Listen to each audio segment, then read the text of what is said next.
again. My name is Randy Brochu. I'm the play-by-play broadcaster for Sacred Heart Football. Feel very honored and blessed to be here, asked to be the MC for the Cmca Breakfast of Stars here on Super Bowl weekend and lead a discussion on the issues of the day in this sport we love so much and the opportunities that the game affords for the student athletes who dedicate their lives to the game, and hear from some fantastic college and prep coaches to lead a panel discussion. First, can we give a round of applause for a delicious breakfast? Thank you all so much.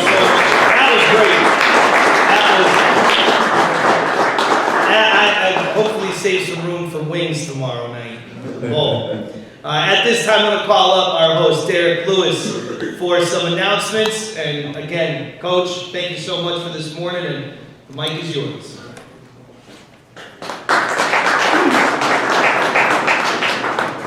Good morning, everybody. Again, we want to thank you for coming.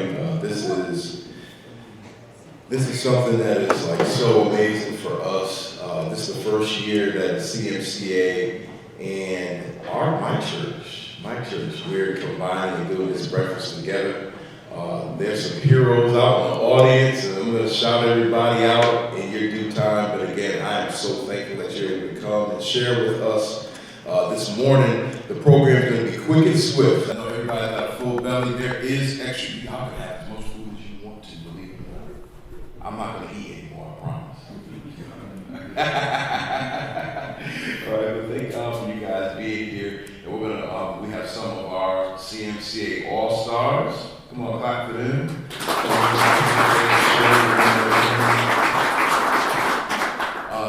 Just a little information about the Cmca, which stands for the Connecticut Minority Coaches Association. I, along with Reggie Lytle, who was a retired coach at Hill House at the time, we got together one day and we were just so kind of frustrated about the state of black and brown coaches in our area, namely Connecticut, with us having our voices being heard as it came to legislation type issues and just the way that our programs were being ran and supported. So that conversation turned into some phone calls. Men such as Ty Outlaw, who we are celebrating today as our Coach of the Year, men like Rob Fleeting, men like Randall Bennett, men like who's going to be coming up right now, Ty Jenkins. We got together and said, what's the best way for us to organize? Ray said, let's all go to Hill House. When we looked, there were over 30 to 35 men in that small classroom, and we began not to complain, but we began to organize, we began to learn about each other, we began to support each other. And that was in 2019, and look where we are today. It's been a blessing that we've been able to speak at different college events, clinics, everything. We've been a mode of support for a lot of black and brown men who want to go to the next level as it regards to coaching. So we have a lot of great things today. No further ado, we're going to start with honoring some of our community contributors. This year we're calling on Ty Jenkins. Ty Jenkins is the head football coach at Bunnell High School. He's my man. He's my man. He's a blessing of us here in the church. And this is my adopted little brother. You know, so I'm going to give him, he's going to say some words about the Cmca and where we are and where we're going with the organization at hand. And he's going to present some of our community awards, right? Yeah. Yeah, so community awards. And I'm going to proudly present our coach, our assistant coach of the year, and Ty's going to come and present our coach of the year in that order. All right. Come on, we receive Ty.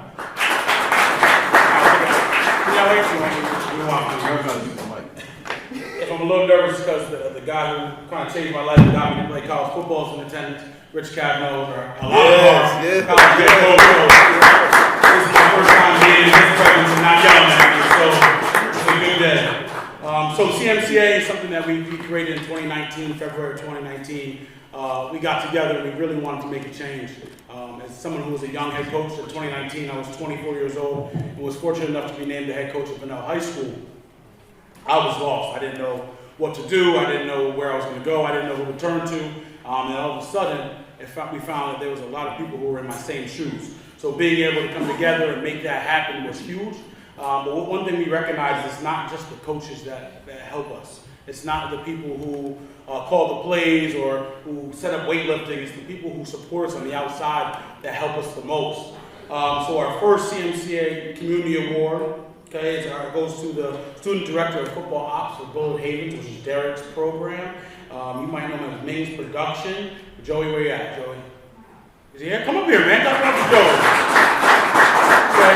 What Joey has done for not just football, not just for Bullard Havens, not for Colby basketball, is he gives a platform for student athletes to be recognized on the biggest platform in the world right now, which is social media. And there's a lot of coaches in the room right now, college coaches, who know that you have director of creative media, you have these positions at the college level that people make their careers. And we want you to know from the CMCA that we want to expand your avenues to these college coaches to hopefully make a career in something that you do that makes things so special. You volunteered your time with me in my program, and you don't even attend Shackle Public Schools. This young man is fabulous at what he does. If you have an opportunity to see his work, see what he does for a lot of kids in this area, you'd be very impressed. So please, college coaches, if you have a chance to introduce yourself and know him, because I'm sure he can help your program in some way as well. Joey, congratulations.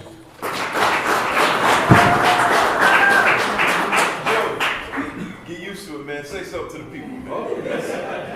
Say something to them. I just by way, I know it's a little, I don't want this to be formal. Joey is a kid, and just to tell a quick story, I'm the head football coach at Bullard Havens in Bridgeport, and my guys were like, we got this guy, his name's Joey. Yeah, I'm a little old school. I don't like all them videos and stuff like that. I'm like, y'all not doing that. I ain't play some football. And then one day, our starting quarterback, Angel, he comes and he played baseball. He's like, Coach, listen, I know you old school. Then Stanley come call, Coach, I know you old school, but Joey is the truth. Joey, I said, well, just have him meet me at the passing league. Joey came in there, he had a big pair of Oakley glasses. I said, oh, this guy swagged up, I like this. And he's like, he didn't even talk to me. He said, Coach, I took some pictures of you guys just so you see what I'm working with. Loved his confidence. And more importantly, he's a follower of Christ. All right. He has a heavy anointing on his life. He loves Jesus. Yes. And I love him too, man. So say something to the people, Joe. So a little bit about me. So I've been doing photography, videography for around, we're hitting up a year now. First and foremost, I really just want to thank Coach Derek Lewis. He's been a great mentor to me, one of the best people that I've met this past year. Originally, I came to this program blinded. I wasn't sure how I would start, what I would do.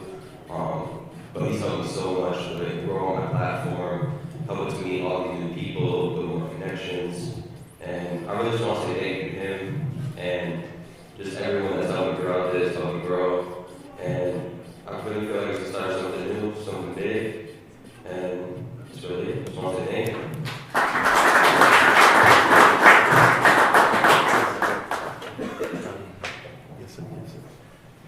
Y'all give it over there one more time. Continuing with our Community Contribution Awards, this next gentleman is, you know how they say nobody care about the hood, our kids, nobody, covers our kids. Eric Tazaro, for those who know in our area, Tez TV, he's a contributor for NBC, and when I tell you, he takes his own money, his own resources, and he is at every single inner city football game, basketball game. He provides video coverage. He connects with us as coaches, and he has been doing this for many, many years. All the kids know Tez, all the coaches know Tez. Coach even covers my friend Jennifer Garzone, who's the head coach at Northwest United here in Connecticut. She's involved with the Women Football League. She's covered her leagues. He's just an amazing support for our youth. And and our communities, and I thought this would be as good a time as any to present him with this World Award. So can you do me a favor, give a big round of applause for my dear friend, Eric Tesoro. The 2023 Community Award. Thank you so much, Coach. Thank you so much, sir. Listen, you gotta trust the people. You gotta talk to the people a little bit. I wasn't prepared for this, but yeah, you know, I on my days off, I was just looking for something to do, and I just decided to go to a game. I brought a camera with me, and like Coach said, I didn't expect anything out of it. Now my inbox is flooded almost every day on my days off, asking me to go to this game, go to that game. The hardest part for me is to have to turn people down because all the games are being played at the same time. And I just want to say, I remember Coach Lewis when he was coaching Bridgeport Central, and they were playing Bassett, and Bassett won the game, and Coach came over to their huddle and congratulated them, and it just was a very moving moment I felt. And I know how hard those schools play and how bad they want to win, but to see him come over and congratulate the team that just beat his team was just a very touching and moving moment. And I'm very glad that he's back in Bridgeport coaching Bullard Hagen's Colby Cathedral. But thank you very much. I appreciate this very much.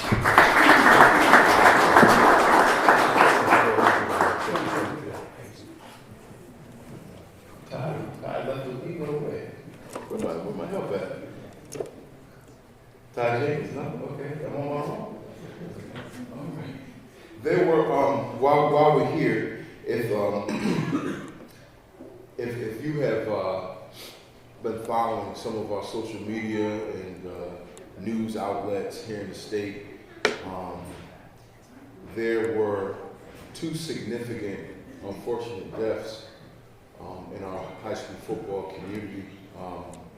Later in 2023, I believe it was in September, one of our brothers in the Cmca, Rob Fleeting, who's been in high school coaching for many years, unexpectedly lost one of his student athletes, a young man by the name of Elijah Rivera, at practice. And today, the family couldn't make it. They're actually away. But we wanted to, as far as a church and a organization, we wanted to just honor the Rivera family, the loss of Elijah, who was only 15 years old. It was a time, I know Coach Outlaw was very close to Coach Fleeting, and it was a time where, you know, it's a hard thing, you know, to lose an adult, let alone a 15-year-old boy. But they persevered. They had a great season, and we just wanted to take some time out to remember him, as well as Christopher Fidalgo Pugh from the city of West Haven, who passed away again at the age of 15 from an autoimmune disease. This was back in December, where he lost his life. So they weren't be able to be with us today, but they send their love, and we just wanted to honor them in their memory. Come on, you put your hands together for those 2 men.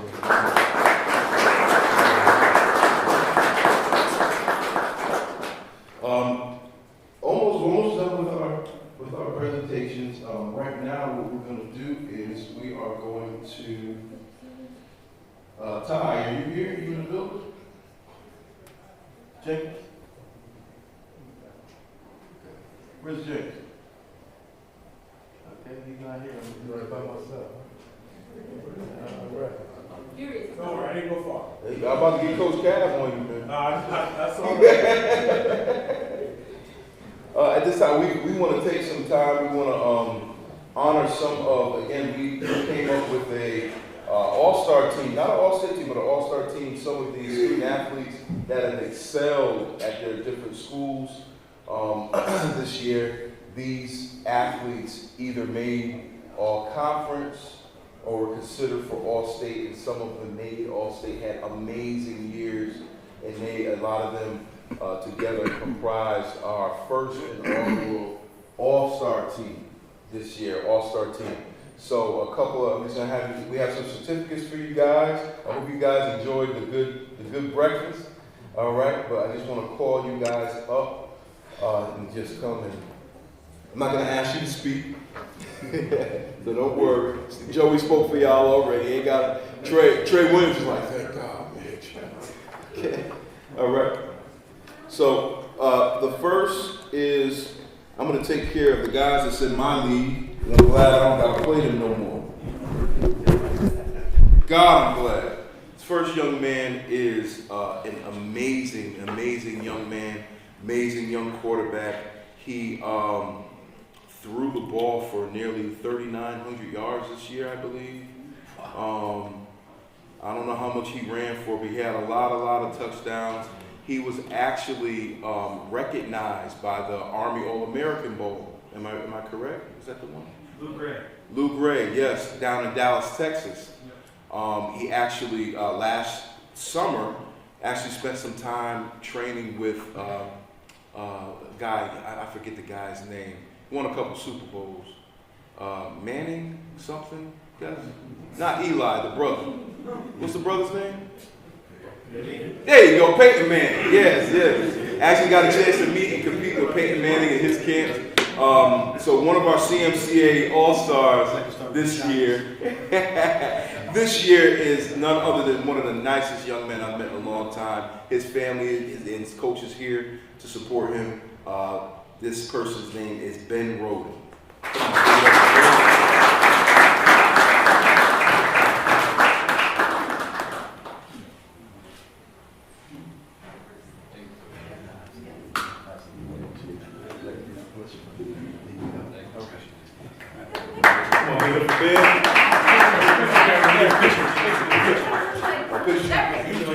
Oh, for me? Okay. Do I gotta take a picture with you? Yes. Yes. Yeah, I gotta be passive today. Yeah. Thank you. All right, give it up for Ben again, y'all.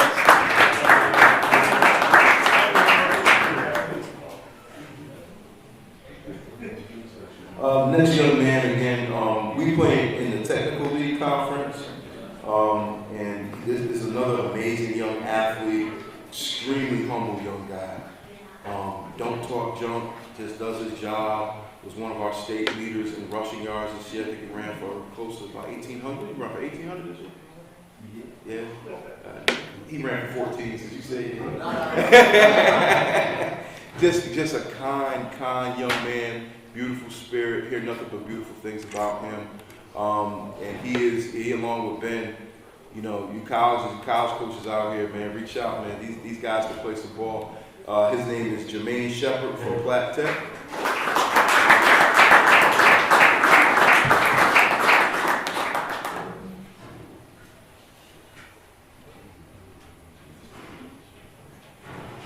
Somebody take a picture? Yes, please. My hair used to be just like this. Hair was like this. Thank you. Come on, give it up for Jermaine.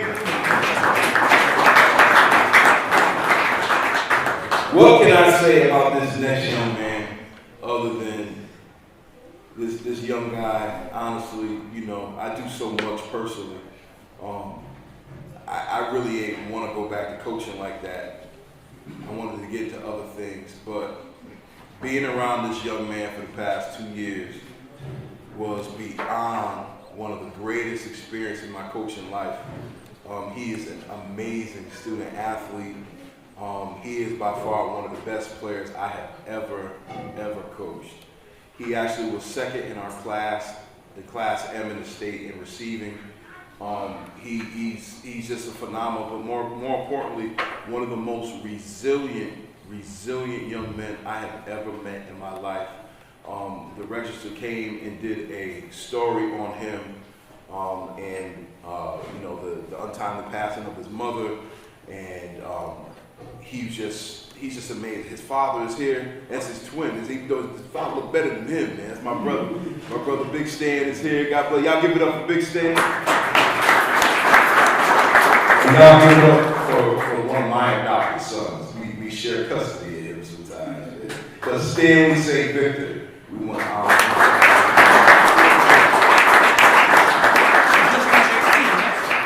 Oh, listen. He just turned 18 years old. He just turned 18 years old yesterday. Cash App. Trust me.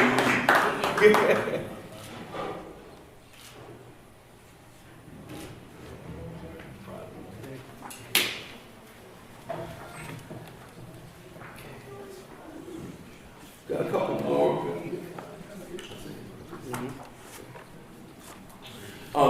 This young man receiving this award, I'm going to speak on behalf of his head coach.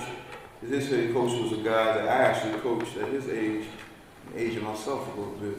But his name is Isaiah Hodge. He was first team all-conference guy this year and was newer to the Hardy program, coming over from Capital Prep, and really made a difference in the midst of their coaching change.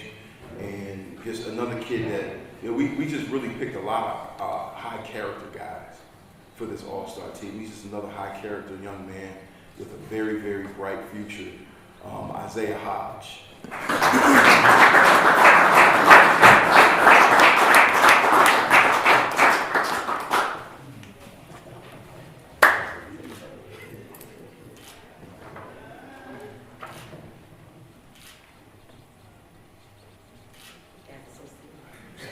One more time.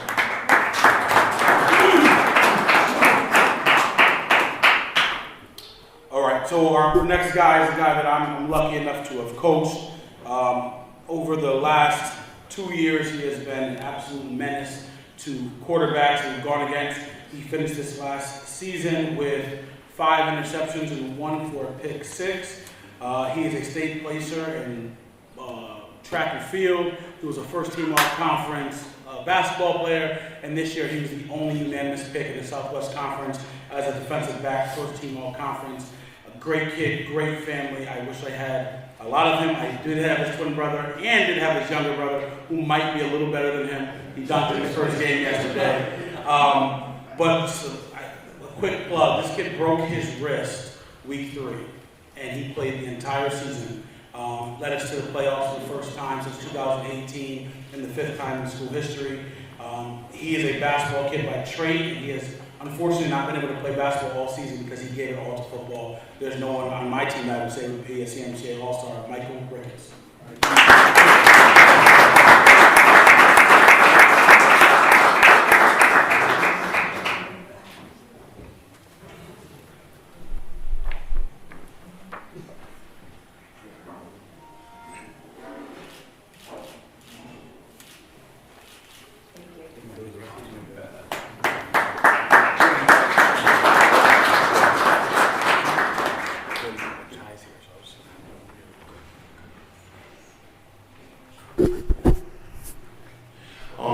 This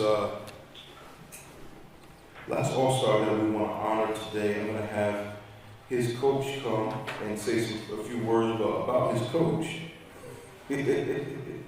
Walter Gibbs, who was the head football coach at Hill House High School. He's not a friend, he is a true brother. We played together at Southern Connecticut State, and this is one of my brothers, man, through thick and thin.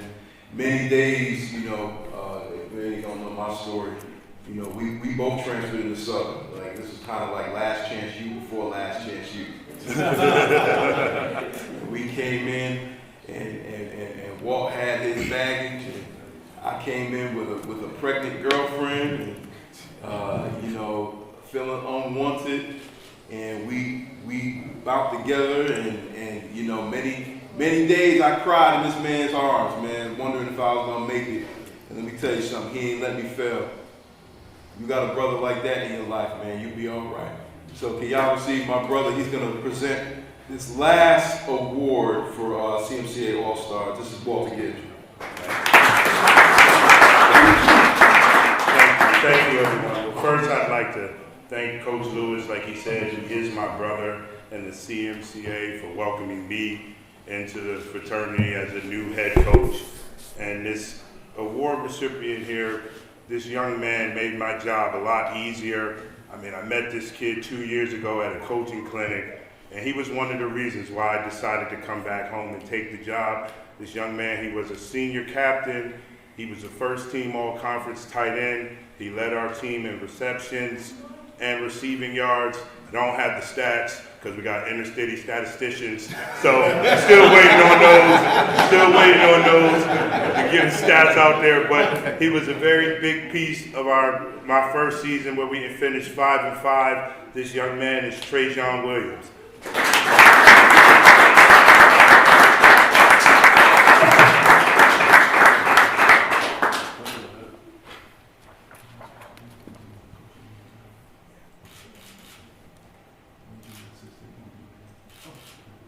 Thank you.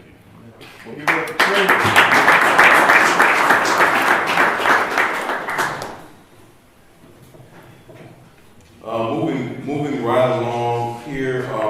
Right now we're gonna honor our coaches of the year, and it's my distinct pleasure to introduce first our 2023 season assistant coach of the year. This man has been coaching for a long time now. I think this has got to be his 15th year. Am I right? About 15 years. He started his coaching career at Southern. Y'all see the theme. Y'all see the theme. Had a remarkable career at Southern Connecticut State University. He also went on to coach at Wilby High School for a short period of time, and then went and has been at Cromwell for the past 11, I'm pretty good, 11 years. Serves as a defensive line coach, worked so many different capacities. He is so much, he's another dear friend and dear brother of mine. He is my little brother. He came on his recruiting visit. His dad probably don't remember. And I said, we were trying to push him over the edge. And I remember I went to Mr. Bell and said, he come, we're gonna take care of him, Mr. Bell. He said, y'all better. And Dwight came. You're talking about a man who doesn't miss your kid's birthday, doesn't not ask about your family, will come in and check in on you. He's just a wonderful son, a wonderful brother, a wonderful fraternity member. He's just so full of love and everything. And I know he's entering the best season of his life, because all those blessings that he's been giving out, I know they're going to come back to him 100-fold. But it's my distinct honor this year amongst the brothers of the CMCA to honor our 2023 Assistant Coach of the Year to Dwight Bailey of Cromwell Corcoran High School.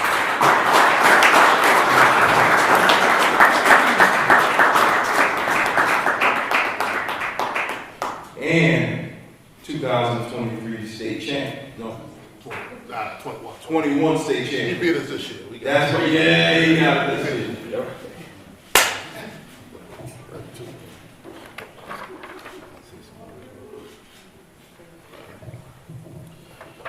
Thank you guys. First of all, Walt and Big D were not together. They're always arguing. I've never seen them get along at all.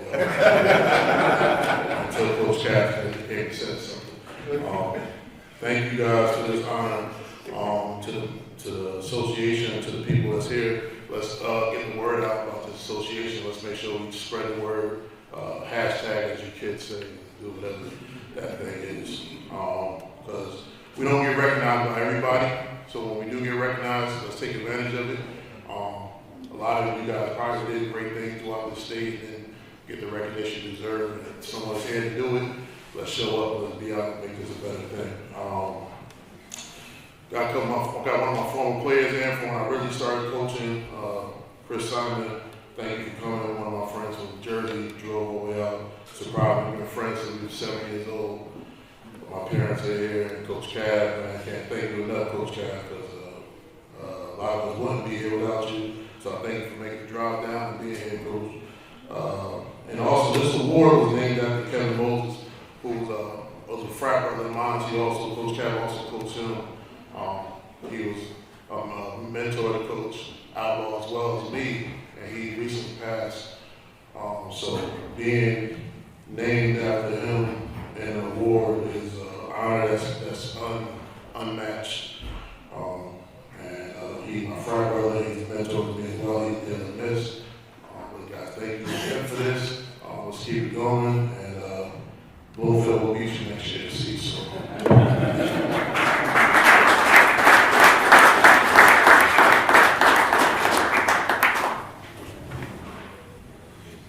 Our last award for today is our CMCA Coach of the Year. It goes to the head coach that we feel as an association best represents us and what we believe in and our values. The winner of this year's award is somebody for me that, as a young coach, when I came into the game again at 24, I looked at people I wanted to be like and what they do. And I modeled my game and how I run my program off this man for sure. My high school head coach had previously coached at Bloomfield High School, and so it's always been a place I've idolized and put on a pedestal for that reason. But this season in particular, the winner of this award, Ty Outlaw, has absolutely put me into his wing. I mean, we lost a game to Massive this year, who they were a top 10 team, and Ty had beat them the week previous. And he said, "Don't worry, you're going to get there." He said, "I promise you, you're going to get into the playoffs this year. It's going to happen." And when the polls closed at the end of the season and I got in, he was the first text to me and basically said, "I told you it was going to happen." It just gives you that confidence, gives you that ability that it's not just about his program, it's about pulling the next man up. And that's what the CMCA is about, and that's his character. And so it's my pleasure to announce Ty Outlaw as the 2023 state champion and Coach of the Year for the CMCA.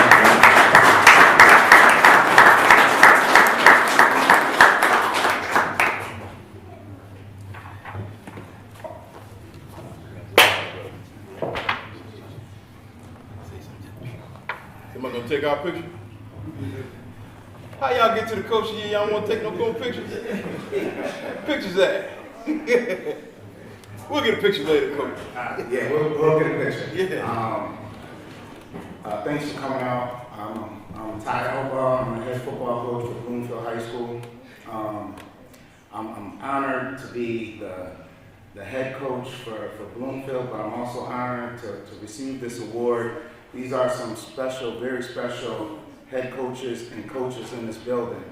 And like Ty said, we've been in communication all through the season. And what we're looking for this organization is more help, more coaches, and the help we need is female help. You know, I think we got the ground going, but we need female help to actually, you know, push it along. So we're going to be, in the future, we're going to be signing up more coaches, more black coaches around, more white coaches around, all my coaches, because it's not just black, it is all of us coming together, and I truly believe that. I was very proud of Ty and Bunell football. I studied them, I watched them, they played with so much heart. He's gonna win a championship. I can see it. It took me a while to win a championship, but I'll never forget the years where, you know, my first year I was 4-6, and teams around the state, they set you up to smash you. And it's a long journey to get to a state championship. It's a lot of hard work. My kids right now, they're not here because they just won the indoor track meet for Class S right now today. I'm very happy and honored, but I have to thank a lot of people, but I really want to thank this one person. I mean, my wife, she does everything. She doesn't miss a game, rain or shine, no matter how cold it is. My in-laws here, they run camp. They do breakfast, lunch, dinner, for days on days, sweating in the hot kitchen in the summer while my kids is on the Army base working. But my wife, this is her time. She really wanted this. She wants to speak. She always wanted to speak. So this, I'm asking you to come up. All right. Right now.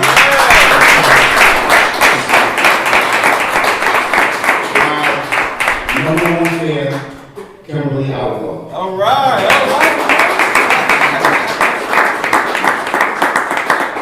He's gonna pay for this when we go home. I just want to say that when I got married to Ty, part of our vows was football. I was an athlete in high high school, and I understand what it means to some of the coaches that I had, what it means to some of these kids. You guys are their best friends. Coaches know your kids better than you know your kids.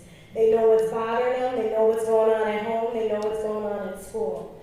People always ask me all the time, how do you deal with him taking so much time with these kids? I'm married to him. He'll come home to me later, but these kids sometimes need your coaches more than they need what's at home. So I ask that if you know any coaches that have wives, girlfriends, fiancés, get them involved. I go to every game, rain, shine, away, home. I'm at every game. I am cheering just as loud.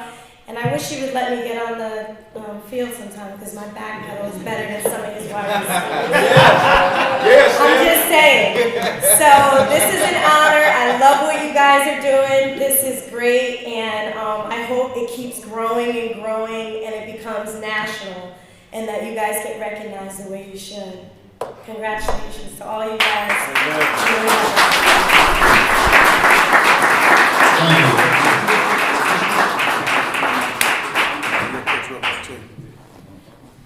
Like, so, Brother Outlaw here is also his players. We have a Player of the Year, a Lincoln Walker Player of the Year award that goes to we feel the best player in Connecticut. This year, it came down to two people, and those two people were twin brothers. And so we thought it was only right to give it to both of them. So we have co-players of the year, both the Kerr brothers, both played for Coach Outlaw on the state championship. Let them talk about that really quickly. The Kerr brothers are twins. They are amazing football players. They're amazing athletes. They both had close to 1,000 yards rushing each, 1,000 yards receiving each, and one had 30 touchdowns. So, what do you think the other one had? 31. They're very competitive. You know, they fight and poke each other. When one gets hurt, it's like they both go down. I don't know what's that all about, but real proud of those guys. They had several scholarship offers, but they're going to do, they're going to do a year at St. Thomas More. They was offered by UMass, Central, a lot of Division I colleges, but they're going to do 1 year of prep school at St. Thomas More. And I'm sure that they're going to go to a high level, play some high level football, and we might one day see them on TV. Thank you.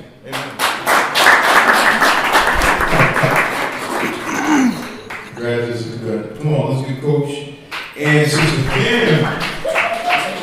Yes. I think I should be part of the group coaches job. I think so. I think so.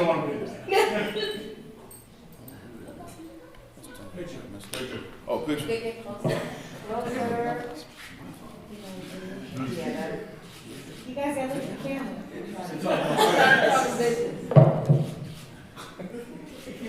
We was complaining about our wives. Don't set me up. Come on, give it up for Coach again. Yeah. You know, it's real funny because, you know, my wife is back there. Say hi.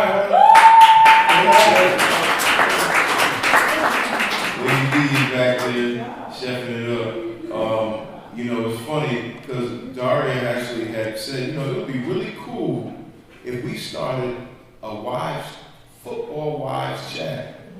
I know Crystal's back there. She's a football college wife. Oh, y'all say hi to Crystal. She helps out. I'm shouting her out there. But yeah, that's a great thing, and I would love to do that as far as the organization is concerned. So right now we're going to assemble for our panel. So those who are on the panel, you guys can make your way up here. Just wanted to give just a couple of housekeeping stuff. This is the best part of the day, I think. Coaches, y'all come up. Come on, coach. Walk up while I'm talking. Just a couple of dignitaries in the crowd. Coach Alberto Cordero, the head coach at Wolf Cross High School, is here. Come on, y'all give it up for him. Again, my good brother Rashid Brown, my good brother is here. He is the senior pastor at the Church of Love in Bridgeport. Y'all give it up for him. come share with us today. Last but not least, you know, I can't, you know, it's been 20-something years. I can't talk too much about this man without crying and shivering and stuff, but he is everything to so many people. This is my head coach. This is my college coach. Me, Gibbs, Bailey, Coach Richard Kavanaugh, who was the former head football coach at the Southern Connecticut State University. He is here today with us. Come on, Coach Kavanaugh.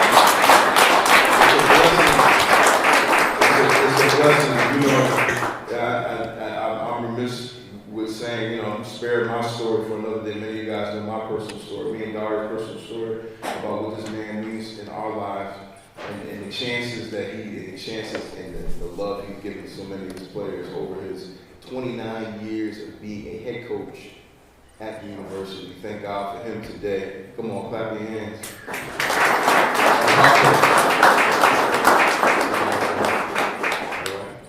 Just another thing, if there's some food left, y'all better go ahead and eat it. Y'all better go ahead, we got some big brothers in here, man. All right. You know, how was the food? Did y'all like it? Y'all didn't eat it all, that's all. We're gonna be in the hands of Randy right now. This is the coming attraction. Look at these men right here. I think they may know a little something about some football. We're gonna see. Y'all looking at me crazy, huh? Y'all scared what they gonna say? I am too. All right, y'all. Give it up for Randy one more time. Thanks, Coach. So, congratulations to all the All-Stars and honorees for great seasons. And now we're going to talk a little bit about the future, because that's what it's all about. Opportunity in the future through the game of football. I'm going to introduce each of the coaches who coach at the college and prep level. And after introducing them, give them a chance to tell us a little bit about their background before we lead the discussion to talk about the college recruiting process and the college football experience. Our panel includes Nigel Madison, linebackers coach at Sacred Heart University. Devontae Jenkins, wide receivers coach at Southern Connecticut State University. Quentin Jones, defensive line coach at Wesleyan University. Devine Jackson, head coach of the Connecticut State Wildcats JUCO program. Ernest Anderson, head coach St. Thomas More. And my friend Darren Edwards, defensive coordinator at Sacred Heart University. You guys, I think you have a microphone. Just kind of introduce yourselves. Well, I've introduced you, but tell us a little bit about each of y'all's background. Start with Coach Edwards. How far back? How far back you want me to go there? Not that far. I'm from the state. I'm from born and raised in Bristol, Connecticut. My first job, I guess, in the state was at Bristol Central High School. So I have coached high school football in the area. I was fortunate enough to get my first college coaching job at Western Connecticut State University. Left there, went to Central Connecticut State University, to Sacred Heart. That was the first thing at Sacred Heart University. I'm thinking back, left Sacred Heart to go to Fordham. No, I'm going back. Iona College was in there somewhere right after Central Connecticut. I went to Sacred Heart. After Sacred Heart, went to Fordham University. From Fordham University to Columbia University in New York, and then back to Sacred Heart. So I'm just trying to make it quick, but about six stops in the general area and 3 in Connecticut. Coaching journey. I'm originally from Detroit, Michigan. Played at school at Concordia University in Ann Arbor. After I got done playing there for 4 years, I got the opportunity to coach there for 3 and be the defensive line coach. That opportunity led me to go down to Florida International, down to Miami. An opportunity there led me to go to the University of Buffalo. Then from that opportunity, I got another opportunity to go to the University of Oregon. Then from the University of Oregon, got over to Sacred Heart to be the inside linebackers coach. So it's been quite a journey so far. It's been all over. Yeah. Quentin Jones, born and raised in Columbus, Ohio. Another Midwest guy like him. Played my college ball at UTEP down in El Paso, Texas, Youngstown State as well. Ended up getting my master's in West Virginia at Charleston. Ended up writing a book before I got into coaching called How to Maneuver Through College, What They Don't Tell You, just working with students and, school districts in the inner city from where I'm from. Got into coaching. I've been at Limestone College in South Carolina, Western New Mexico, Brown in the Ivy League. Was a head coach overseas in Prague, Czech Republic as well, professionally. Been a coordinator at a couple spots. Now I'm at Wesleyan and just finished up my second year here. Staying married, and I got an older son that's a senior right now at Maloney, so I know what y'all kind of going through too, just going to school in the state and everything. So. Divine Jackson, born in North Carolina, raised in New York. Basically, coaching background started, I would say, about 10 years ago at my alma mater in Hempstead High School. Did a grad year at Auburn, played 2 years at the University of Maryland.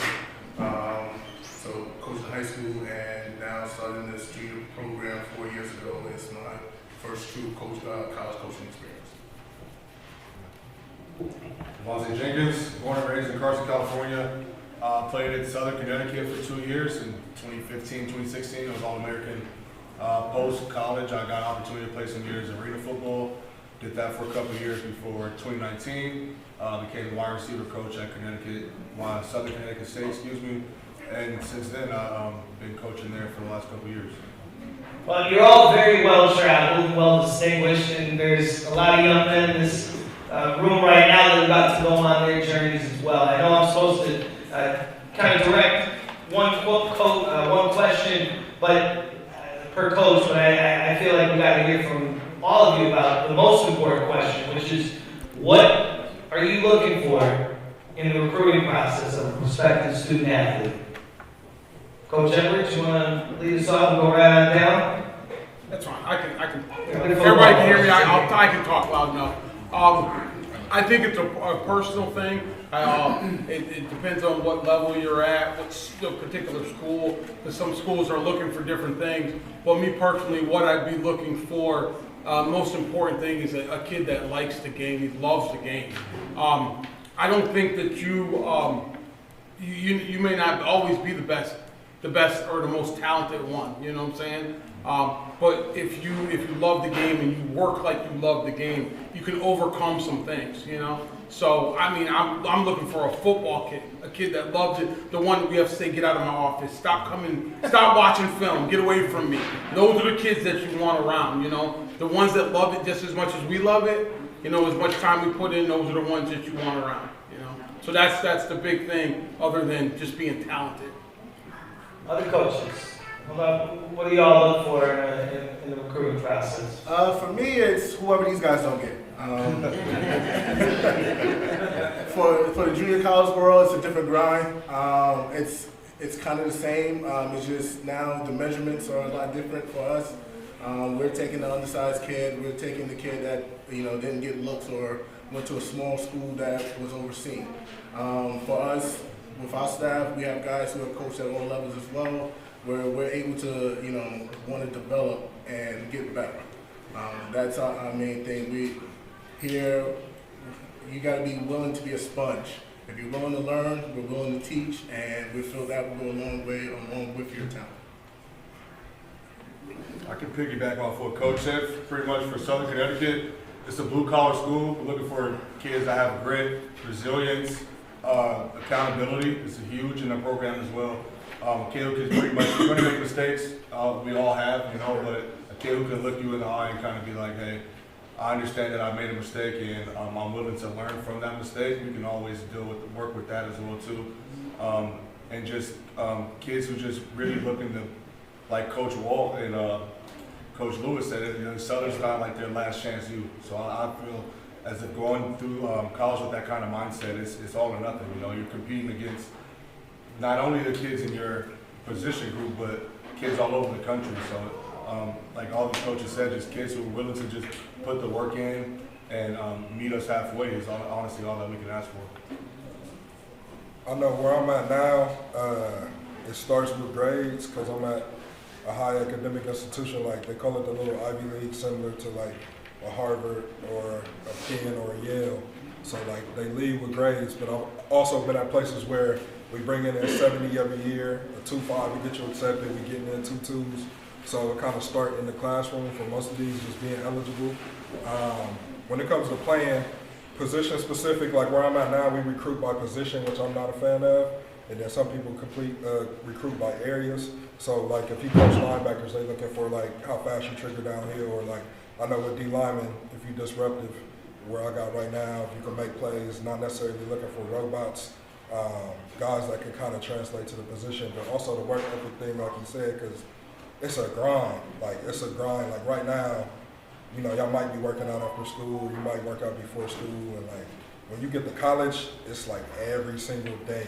Summer workouts, 7 a.m., 6 a.m.s, in the desert, in the hot sun, and then you go from there, you gotta go to class, and you wake up and lift. So like you looking for somebody that's like you said, you gotta love it a certain way, because if you like it, you get to college, it turns into a job, and a lot of people don't wanna work that young, and they just, you know, go back home, go to school, go a different route. So somebody that like likes the game and kind of embraces the grind kind of is a big thing. Coaches, all of the student athletes you recruit are all-stars.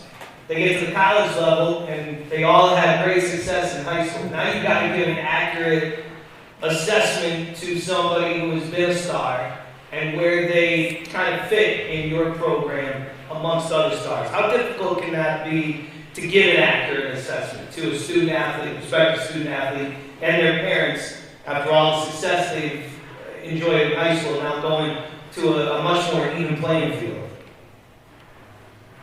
I don't think it's hard, because how we tell our kids at Sacred Heart is every day is your resume. So what you put on the field. Say that again, Coach. Whoa. Coach from Detroit, y'all. Hold on, wait. Can you give him that mic? Absolutely. Yeah, y'all use the mic. Because you just said, I'm using that. Every day is what? You said? Your resume. So we believe you earn what you put on film. We always talk about the eye in the sky never lie to us. So every single day, the way you work, the way you approach the day, the way you approach film, the way you approach your indie, that's your resume. We're gonna put the best 11 on the field. Like we always talk about, if you're good enough, you're old enough. Like I don't care if you're 18 or I don't care if you're 22, you're a grad transfer. If you're good enough, you're old enough to play here. So every day is your resume for us. That's just how we approach this kind of evaluating kids that's in the program. I mean, the answer is not going to be that different since we work together. I think that when you're honest with, families, when you're honest with prospective student athletes and their parents, now they're not going to want to hear it sometimes. The conversation may not be what they want to hear, but we believe in being honest with them from the jump. So, if we don't think that this is your best position, or we don't think that you're working as hard as you can, we're telling you that. So, sometimes they're hearing things that they don't like, and I think that's where it does get hard. I mean, it's not hard to give the assessment, but it's a bit of an issue for them because it's not what they want to hear. They've been hearing, I'm great for so long. But sometimes you're not great, you know what I mean? I tell guys all the time, you stink, you know what I mean? But that's just what it is. And maybe you just think that, but you got to keep working. You got to be able to hear that and have that tough conversation and keep pushing forward. Any other coaches want to comment on that? Yeah, similar to what Coach said, the eye in the sky never lies. So like you could tell me you're doing this and you're doing this, and I'm balling, coach, and I was right there, it was a sack, all that good stuff. And you turn on the film and it's like, nah, it wasn't like that. But I think it's a process too. Like, so I had an all-conference kid this year, first year starter as a sophomore, and he came in as a freshman. Everybody think they can play. Some of the coaches tell them they can play, but like everybody transitions into the game a little different. Similar to when you went from middle school, Pop Warner, to high school, it got a little faster from JV to varsity. It's like another speed once you get to college. So some of those guys that kind of, learn it a little quicker, I probably played 6 freshmen this year, and they all kind of had their own timeline. But like I said, there's some guys that might not play that first year or two, and then they dominate for the next 2. So it's all just staying the course, not giving up, just working. You just got to work every day. That's what it really comes down to. It's a big difference with me. I, from the get, tell everybody you're not good. Reason for it is that I like to be as transparent as possible. for us being at a junior college, they get that stigma that you have to have bad grades or do something bad in order to play for us. At the end of the day, with us, we start everything from the bottom. The fundamentals, the foundation, and then we build up from there. So we always say, you know, we are not good right now, but if we keep, you know, continuing the course, we'll get better and get to where we need to go. Like these guys said, the eye in the sky doesn't lie, but, you know, just being transparent throughout the whole process will help, I feel, will help kids understand whether they are. Like, you know, you got some kids that play a little quarterback, but they might be a DN, and they're like, oh, coach, I'm the best quarterback. I'm like, no, you can't read the defense, or you don't even know what the second look looks like to you. So it's like certain things that we just have to be transparent and just break everything down. I'll just add something real quick. I think it's important to be able to kind of measure or grade these individuals off of different kind of facets of the game.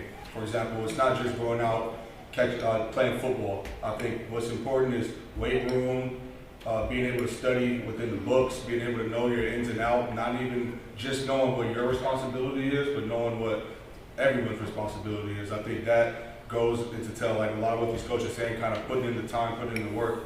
It's more than just putting on your cleats, going out there and making plays too. It's also being a leader in your own role as well too. Everyone's not a vocal leader, but it's nice to lead by example, being able to show everyone that it takes multiple different things to be great at one common goal, right? You can't just be great in one thing and expect success in everything else.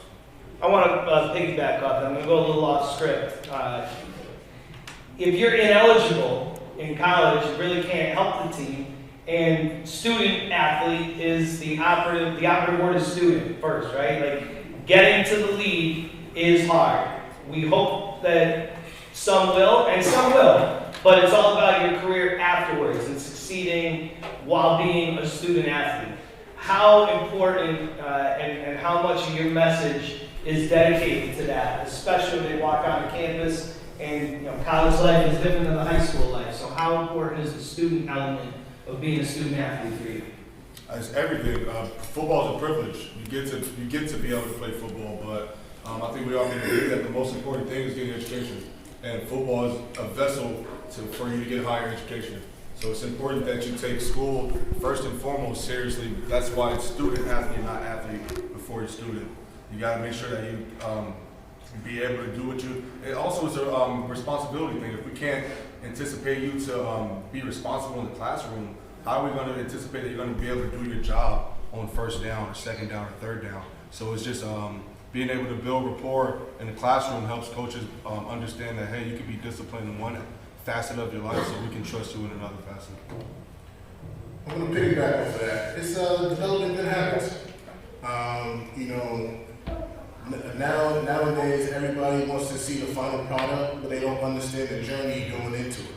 So developing day-to-day good habits, staying consistent, that's the one thing that I feel will keep kids not only good academically, but good in life.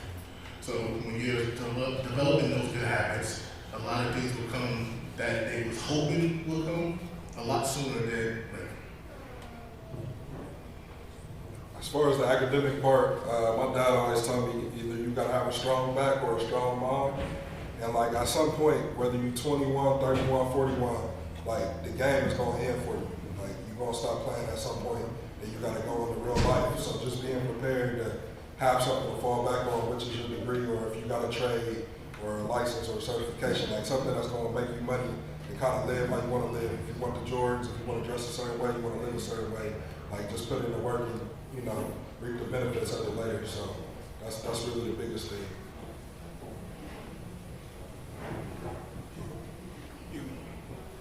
As far as me, I think that you need to take a holistic approach to developing these young men, and that means every aspect of their life, you know, whether that's athletically, you know, socially, spiritually, and, you know, everything, you know. So you develop everything. I don't know that one part is more important than the other. I kind of don't take the mindset of you need something to fall back on, and I never thought that. You know, when you're a little kid and they ask you what you want to be when you grow up, you say you want to be a professional athlete, and everybody says when you need to find something to fall back on. If you say you want to be the president of the United States, they say, hey, Johnny, that's great. You have a better chance of being a professional athlete than the president of the United States. You know what I mean? You know, that obviously if that's the dream, chase your dream. But while you're there, just make sure you're taking care of everything else. And if everything else you're taking care of that, then you will have something to quote unquote fall back on, you know? So you take care of every part. You don't just develop one thing, you know? You develop everything in that young man. My next question to you is kind of a blend of two questions in our questions we kind of went over. And that's the recruiting process, what's offerable, what's not an offer, and also how the transfer portal plays into it. This is a new era of college athletics with the transfer portal, both for the student athlete and for the coaches.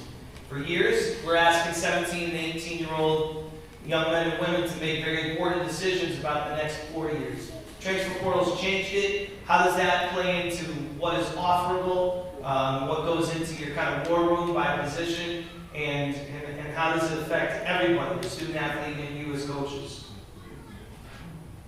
That's a lot to unpack right there. I can only answer one at a time, I guess. As far as what's offerable, I mean, I think that if you receive an offer, it should be something, you know, it should be, something that you can accept right now. Now, when I was at Columbia, there was no athletic aid involved. So if there's no athletic aid, then it's not talking about scholarship money. If at other universities, it is. But those are the questions you have to ask, because some universities are different, you know. The problem is that some student athletes and some parents don't ask the question, you know. You need to ask the question and force the coaches to answer it, so then you know whether they're telling you the truth or they're not. You know, if coaches lie to get you, they'll lie when they get you. So what's the question for the parents in the audience? What's the question? What does that mean? That's the question. What does that mean? You know, when you say, oh, you have an offer, you ask them, what does that mean? And if you find out that they're lying to you, that's probably not the place you want to be.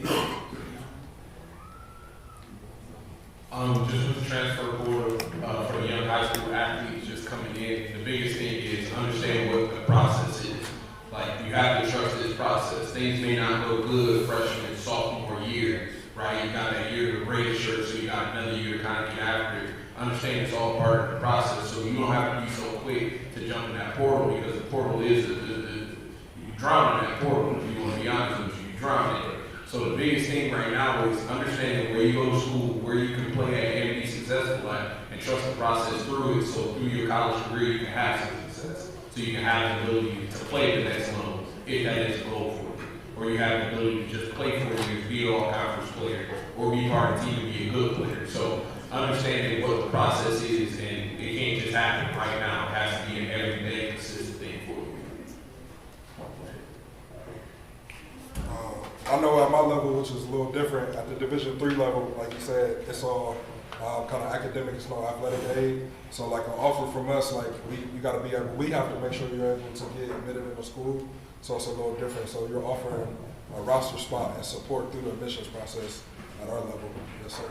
Sorry, I'm going to ask, can you say that again, because I know Wesleyan is a Division III school. Yes, sir.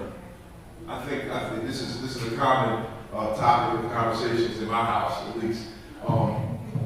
Tell us like the difference between like a D3 roster spot opposed to being offered, because I think a lot of times you see on Twitter like, hey, shout out to Division III School A, they just gave me an offer. I got 6 offers from the D3.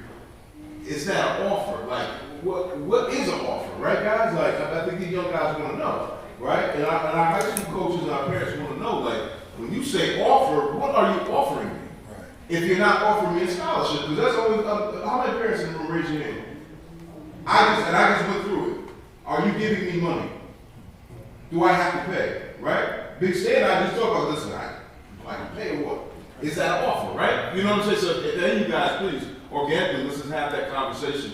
You know what I'm saying? If you could, coach, and because you're in a different spot than, you know what I'm saying? So yeah. I will say, like Coach said, what are you offering me? At the Division III level, and honestly, the D2 level, they only get so many full scholarships. Then you got some of these FCS like a Marist or like a Morehead State back home. Like they also, the Pioneer League, that's non-scholarship football. So similar to D3, even though they say they're D1 FCS, they don't offer athletic scholarships. So, you know, so an offer from them could be an offer, but it doesn't necessarily mean we're offering you this much money. But similar to a Division II school too, like AIC and Mass, like they could tell you they're offering you, but they might pay for books, you know, they might pay for your meal plan, but it's still other parts. So when he says, what are you offering, that's what you want to know. So like at our place, we probably bring in 26. You got to get admitted first, and then we got like a band level, and it's all high academic stuff too. All high academics are the same way. I think the only thing when it comes to like the non-scholarship and the high academics and like the D3s where we are, like a lot of these schools like a Wesleyan is income based. So I think a lot of people don't understand like, well, it's a D3, I go there, but like it's the #3 liberal arts school in the country where I'm at. 85% of our kids graduate making 6 figures or over, you know, so like, we could offer you, you could come to Wesleyan, graduate. When I first got there, I lost a kid who had another year that was all conference. He had $122,000 to go work in Atlanta at 22. And you can't beat that. Right. And if your family makes under a certain amount, you're basically going to a school for free. It costs $82,000 to go to Wesleyan. Not everybody is paying $82,000. If you make a certain amount or less, your kid is going there for $1,000 a year or less. They pay you to go there.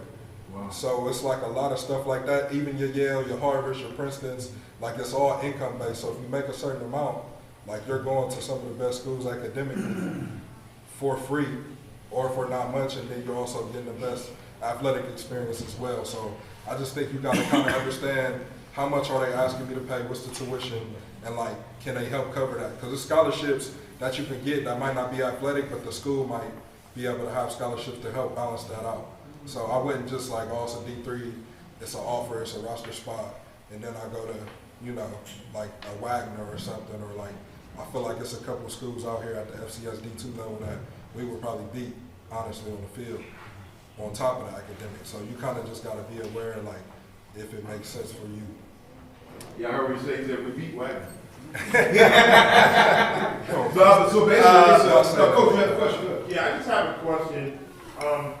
Having been, you know, a college coach now, how has the portal actually changed your overall high school recruiting gap? You know, and I would just like to touch on that because I know some of these, and me as a coach, you know, haven't just come from coaching college. Just want to know how the portal has overall changed your, you know, recruiting of high school kids now. Well, on the FCS level, overall, the amount of high school players that we take has gone down.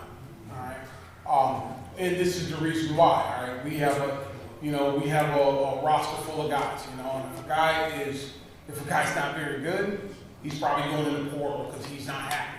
He's not playing, so he goes in the portal. If a guy is really good, he's going in the portal because he wants to play somewhere bigger, you know, and there's always somewhere bigger. Unless you're at Michigan at this point, you know what I mean? There's always someone that's bigger, or someone that, you know, you deem as bigger, you know. So I have a friend that coaches at Oregon State, and he's getting poached by other people, and, you know, we're looking like Oregon State, like you're pretty high up there now. But so we're losing guys that are you know, starters or you know, playing significant minutes. So now we have to replace guys that have already been in a college setting. They know, they're well adjusted to college. They know what it's like to lift weights on you know, in a college lifting program, all that. So if we get all these high school kids that are 18, we're always gonna be behind the 8 ball. So we have to replace older kids with older kids. So we don't go into high schools as much, you know. Hopefully that changes, you know what I mean, because it's a different experience for all of us, because our recruiting's changed. So now we're recruiting 22, 23-year-old, you know what I mean. Some of our coaches and them are like the same age, so, you know. So that's the big thing. The number of 18-year-olds that we're getting, it's changed. You know? It's changing in the junior college world as well. And certain areas of the country in the junior college world, they have Division I, Division II that give scholarships, and then for us, we're in Division III, so we don't give that we don't give that offer out. For us, our offer is an opportunity to, showcase your talent and develop yourself as a person and as a player. We do play against other junior college programs that happen to be Division I, like a Monroe, like a Lackawanna, who can house kids and be able to pay for their education.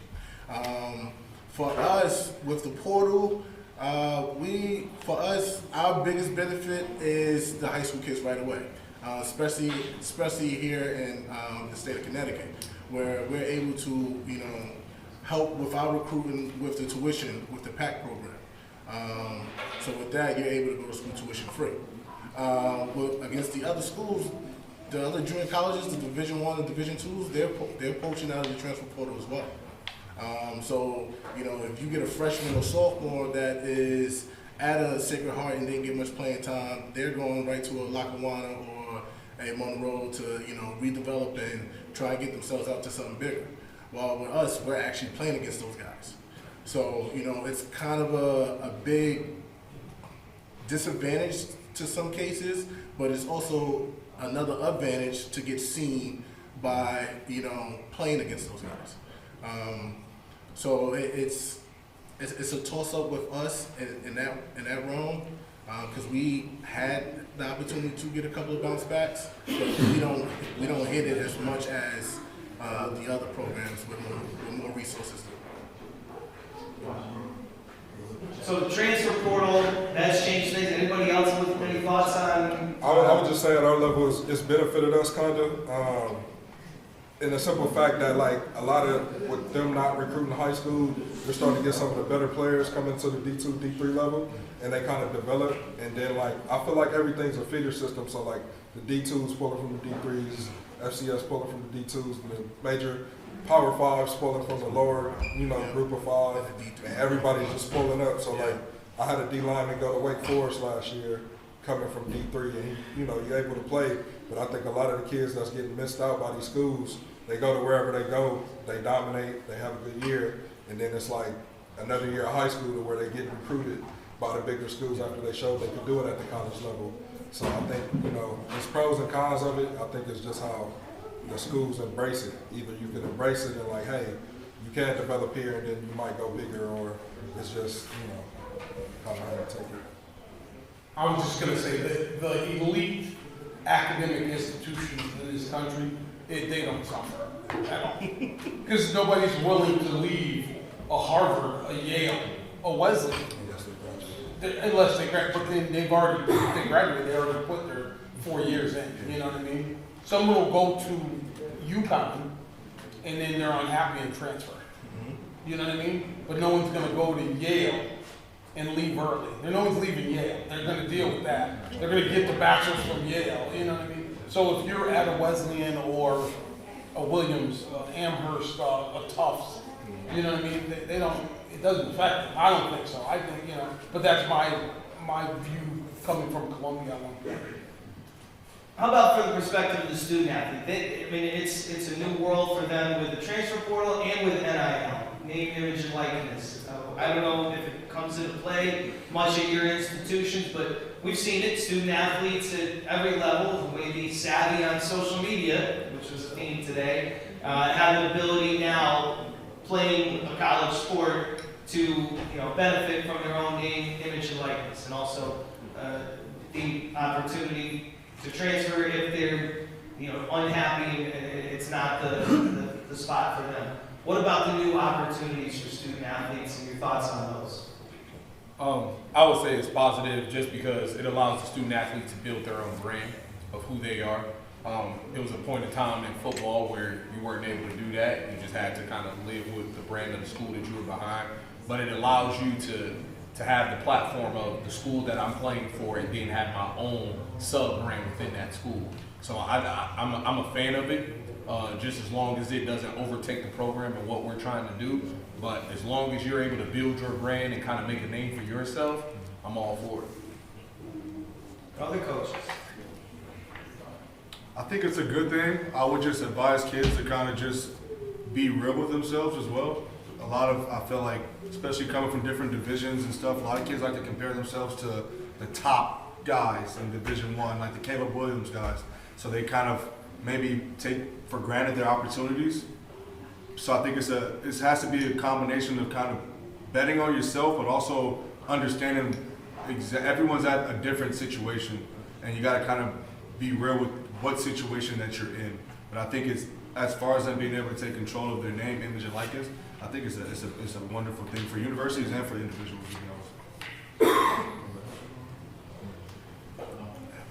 We are. Yes, go over. Yeah, I just wanted to piggyback. I know Coach Jones, you spoke about the offer when it comes to Division III and non-scholarship athletic scholarship programs. When it comes to the NIL, there's a lot of misconceptions out there as far as how kids get paid, who pays them, and everything else like that. But I also know that from if you're getting tuition and schools are making decisions based upon income, if you want an NIL, understand that's income. So you're going to lose money that the institution is offering because you have to report that NIL opportunity as income to institutions. So I just wanted to I was just at Baton Maris for an official visit with a student athlete, and that was one thing that the coaches mentioned, is that if you're here getting money income-based from an institution, that the NIL, the money that you're bringing from the NIL is actually income. So that has to be reported, and then your financials with the school could change based upon that income.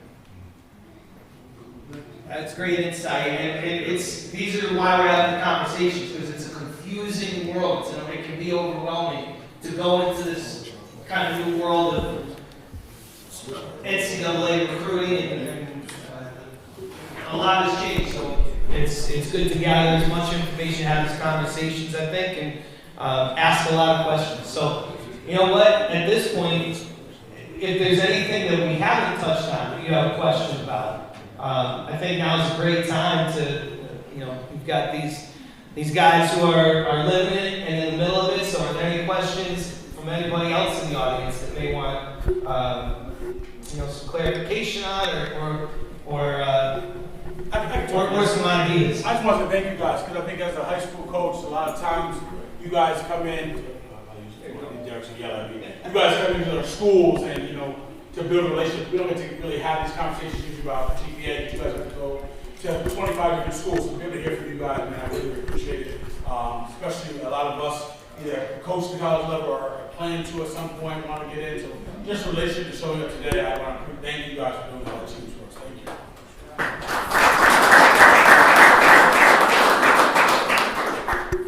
I'm going to turn the mic now over to Coach Lewis. I think you'll have the final word here on a beautiful morning and a really great event. Hey guys, you give up for the panel?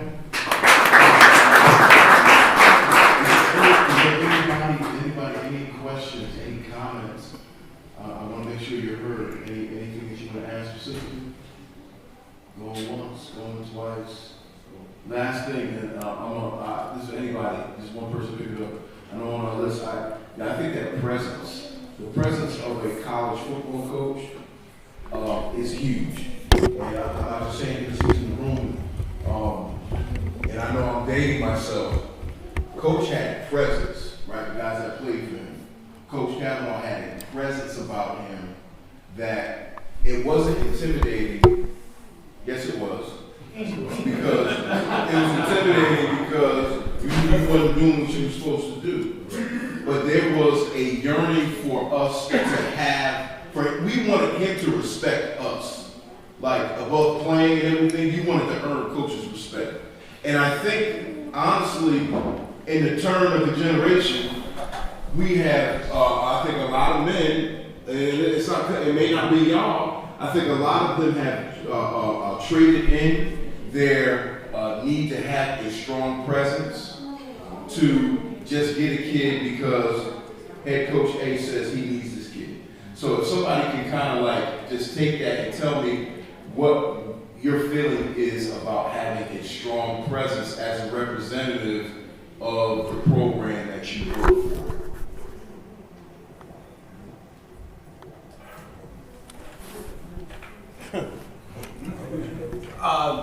Yeah, I mean, I think it's very important. I think that's also a developed skill, when I was in my 20s and coaching, you know, the way you behave is age appropriate, you know, and as you get older and more mature, you know, you develop that, you know. I think that most of us are going to have that anyway. Just you walk in a room, you're a big guy, you know, you have some of that anyway, but you just kind of hone those skills over time, you know.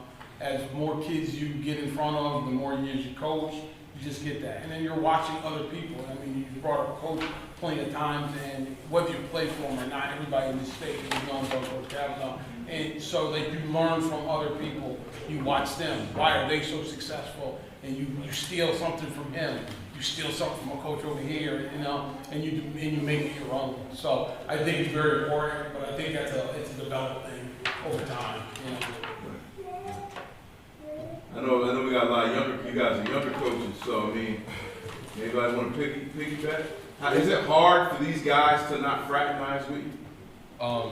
No, I think being younger has a pro to it more so because you can relate to them a little bit easier. I do think though it is a line that you have to demand, right, and you require your players in your room. Myself being a young coach, like we can laugh, we can joke, we can have time, but there is a line of demand where I say, hey, it's time to work. It's time to lock in, it's time to get stuff done. But that comes with respect and relationships. That comes with building that over time. If you can't do that, and if you can't build that relationship over time, they won't respect you no matter what age you are. So it really matters about the relationship you have with your players, and they understand the role you have and what you're trying to require them to do. I think everything starts with relationships, honestly. I think that's what the kids, you gotta build relationships, period. But from a present standpoint, it's like, to be honest, when you first get your first job anyway, they don't really know how old you are anyway. Like, they assume you 35, 40 anyway, honestly. So like, from that standpoint, I think it's easier to relate because I feel like I was in the locker room not too long ago. Yeah. And like, you kind of know, like, man, I know how my college coach was with me. I wanted to be like that, or you kind of got to learn from your mentors, like y'all got your coach here, and you kind of get to like pull from what he did and like kind of make it your own. And I think as a young coach, different stops working for different people. Like we were talking about it earlier, like my first job, coach had a family. He cared about he wanted to go see his kids play at 5:30, y'all out the office, to where like you somewhere, I'm at Brown, 7:15 sharp, dressed up, shave your beard. You come in at 7:16, people looking at you crazy, and then you're there till 10 p.m. every night. And you're not necessarily, you just working. Like you working, you grinding. So like the presence part, I think that comes with just your confidence and how you can like relay it. So like, and it starts from, if you're a position coach coordinator, like it kind of trickles down. So like, you're gonna answer to the coordinator and then you're gonna carry out what you gotta do, but you gotta, make it your own, but you gotta control your room. And I think having the opportunity to get your own room and then being able to like do that, and then once you take over a whole position group, or like defense coordinator type thing, it kind of just takes you on that path. So I feel like you hit the nail on the coffin. It's basically confidence and energy. That's what brings your presence. And nowadays with social media, a lot of people can see right through you. You can portray to be one thing, and then you come in person, and they're like, well, you're not the same person, so I'm not going to respect you. So how you present yourself universally, social media and presence, even, when people are not looking, that is another energy that can bring the best out of a lot of people. And for us as coaches, we're more than coaches. We're teachers, we're mentors. So, if we lose that respect and confidence right out the rip, then it's not going to be a good, successful career for us. So that's the main thing. It's just you're confident in your energy. I think it's important to find a balance. Like a lot of these coaches said, I think I come from disciplined coaches, hard-nosed coaches as well, where they yell at you and that's how you respond. You respond to the yelling. But now society's kind of changed a little bit, so you can't really necessarily yell at them. But like coaches said, it starts with relationships. If you get relationships with each and every one of your athletes, then you know how to push their buttons a certain way where maybe you can yell at this guy, but you can't yell at this guy the same way. So I think they will be able to respond to you better because of the relationship that you were able to build. They know it's not coming out of malice or any, intention to beat them up, but it's out of kind of a high expectation. I think when you hold yourself the same way, like you said, when you present yourself with that, being accountable and stuff like that, the guys want to be able to be like, okay, I want to be able to make coach proud by being able to be accountable as well. Thank you so much. Hey, I think we're gonna close it down here. Coaches, if you guys can stay up there, I do want parents, maybe you don't want to get on the mic, but I really want, some of our student athletes that are here just to say hello, shake your hand if you ever get a chance to.